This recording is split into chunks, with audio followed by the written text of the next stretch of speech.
It's me, Jilly, and we're somewhere different today. It's Jilly, Onion. We're not in the storage shed. It's too dark out there.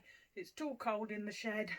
It's made all the spiders come in, so I'm just leaving them to it. We've come inside to read today.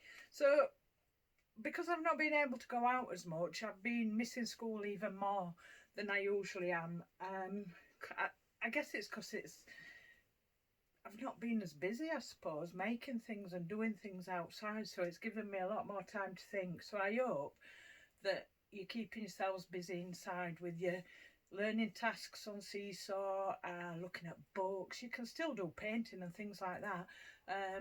Children are making all sorts and doing all sorts. You could be writing letters to people, FaceTiming people, all sorts of things.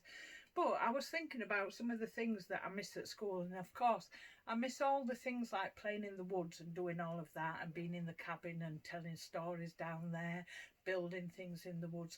But it's the little things like lining up at dinner time and chatting to people about what they've been doing in the morning, smarter parts assemblies. So I miss those, even though we've still got it and you can watch it on Facebook page and you can see people saying hello. It's a little bit different than that big buzz when everybody's there.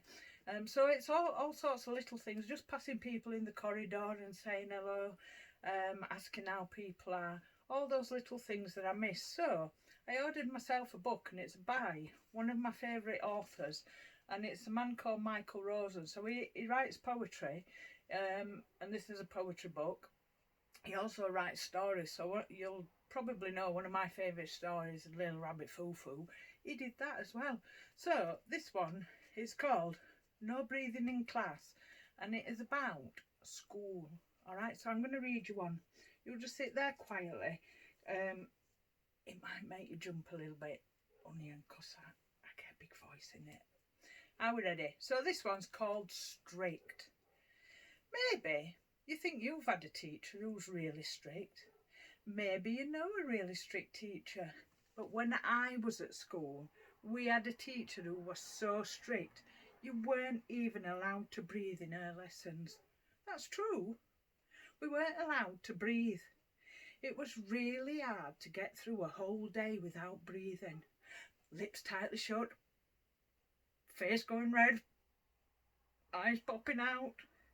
She'd go round class glaring at us.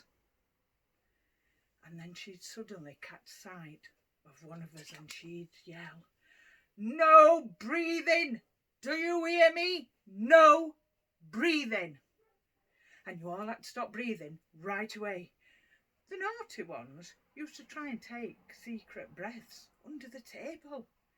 They'd duck down where she couldn't see them, snatch a quick breath, and come back up. Then someone would say, "Excuse me, miss, can I go outside and do some breathing?" And she'd say, "What? Can't you wait?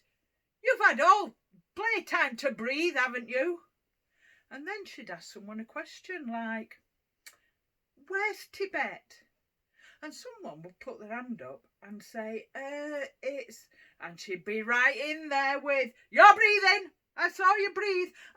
I wasn't, miss, I wasn't. I really wasn't." "Well, you are now, aren't you?" she'd say. It was terrible. She was so strict. Do you know anybody like that? Have you heard me shouting like that? No breathing! Right? No, we don't do that, do we? Anyway, so that's one poem about school. I'm going to go and get a drink. I'm going to check if it's raining, see if I need to tidy anything up outside. Just make sure you keep on breathing, because we're not having any of this no breathing like, okay? We'll be back later with another one. See you later. Bye.